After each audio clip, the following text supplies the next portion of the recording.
I should probably take this.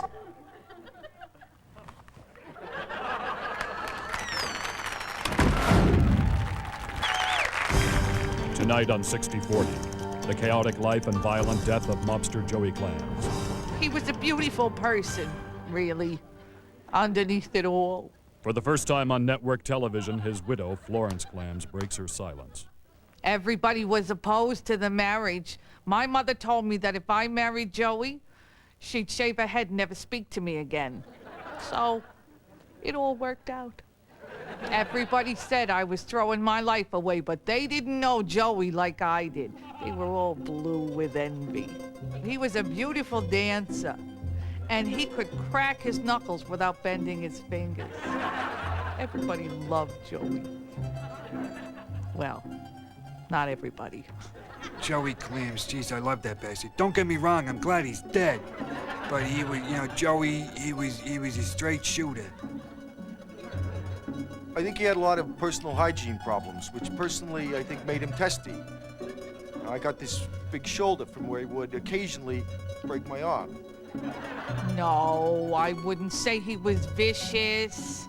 Excitable, maybe, but not vicious. He fell in with a bad crowd. He was an angry man.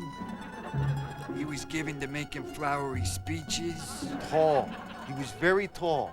Oh, Joey was very tall for his size. Joey Clams Jr. is currently serving time for aggravated assault. He was a saint.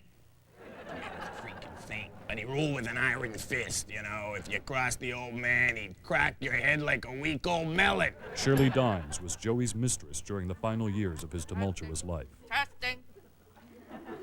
1, 2, 3. He was funny. He had to have everything just so. A few weeks before he got whacked by Crazy Phil and Johnny Dent, we went out to eat. And the waiter forgot to pull my chair out for me. Well, Joey went ballistic. He snapped that waiter in two like a pencil. He was, a romantic. He knew how to treat a lady.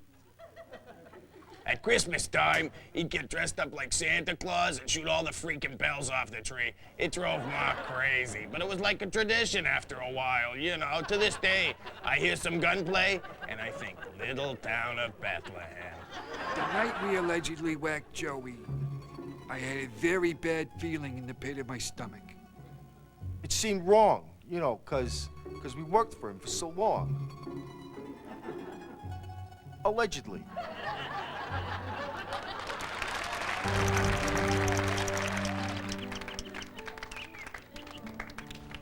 All right, you guys, let's not be too hard on him. We have to make him stop. Yeah, but try to take it easy on him. Intervention is not about taking it easy. We have to make him stop. Hi, Johnny. How you doing, buddy? Listen, Johnny, we wanted to talk to you about your boxing. Now, we understand how important it is to you, and we appreciate that. But as your friends, we thought that we should intervene and tell you that we think that you should stop boxing. Hey, look, we're your biggest fans. We just think maybe you're at a point where it's time to hang him up. Back him up? Back him up? I'm gonna want to be bobbing. Yeah, but don't you think if you were going to be champion, it would have happened already? Hey, look, it's been a great career. You have nothing to be regretful about. I'm a one Buckley. Yeah, you almost won last week, but you didn't, did you? Almost won? You were knocked out for 3 hours, and when you finally woke up, you thought you were going to a girls' school in Manchester. Johnny is never going to be champion. You've never won a fight, for God's sake. He's done okay a couple of times. It's not just about the win-loss column. How many fights have you had, Johnny? Grabbing town. 120. Oh, give it up, you speed bag. It's over.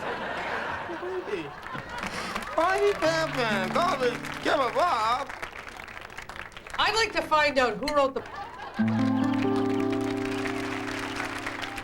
How you doing, Andy? Fine.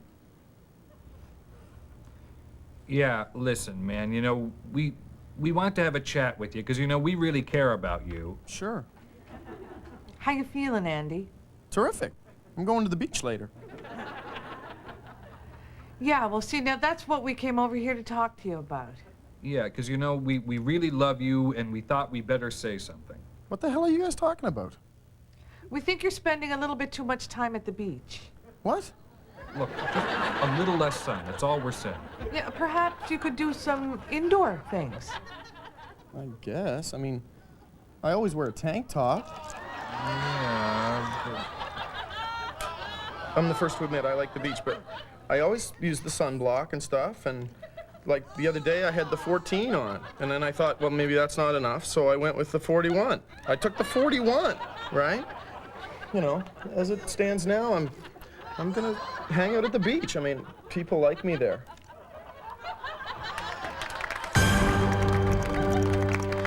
Joey had a bad temper, but he made up for it with his dancing. Smooth as margarine. God, he could dance. Oh, and he was very conscious of his image. Like one time, I remember, he came home with blood all over him after touring a slaughterhouse out on the I-90, and rather than send that suit to the cleaners, he had me burn that suit. That's how conscious he was of the way he looked. He was that particular. We allegedly tried to whack him on his birthday, but I just didn't have the heart to do it. Yeah, so we waited a couple of days. Joey Clams was a very spiritual man.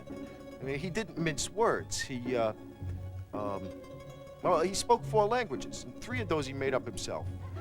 For example, right out of the blue, he'd say, Shwandi Gabalindo. And that, man, you're getting on my nerves. And oh, I heard that more than once. He was very attentive when we were intimate, although, and this goes no further, sometimes he used to make animal noises, you know, like barking and chirping. He did. Pig noises sometimes. He was eccentric. The night that we allegedly whacked Joey, he was having dinner with Shirley Dimes at the Continental. Yeah, Shirley was having a Waldorf salad. I think Joey was having a veal. Anyway, so we went over to the table, and I remember that Shirley said, What are you fellas doing here? And they both had this strange look on their faces, like they had both just tried to swallow a nail and it went down the wrong way. I said, Joey, you're a powerful man. You're basically a good person. then I allegedly put a hole in him that could house a family of squirrels. Boom! Oh, what a mess. Yeah. All over the... Oh, yeah. Yeah. It was horrible. The whole place was in an uproar, and nobody could finish what they were eating. When I get out of here, Johnny Dent and Crazy Phil Calibers are gonna wish they were never freaking born! Joey Jr. said that? I find that hard to believe. You know, he knows we were just allegedly doing our jobs. He's a good kid. He's a little high-strung. I think it's all that sugar that they put in the meat. Yeah. Sure, I miss them. Of course I do. I miss Sunday afternoons when we'd get dressed up like Patty and Laverne from the Andrews Sisters and lip-sync to their records. Sure, I miss them. Who doesn't? Howdy, I'm Mel. A lot of people been coming up to me and they say, Mel, we noticed you're selling your chili on the TV, but we never see you eating none. I don't be going doubting old Mel. Of course I eat my own chili. Damn, that's hot. Don't try to eat so much wood. I'm used to it. I'm real used to it. Mel's Chili, still the #1 meal choice of life-term serving prisoners on Wednesdays. Mel's chili. Don't get any on you.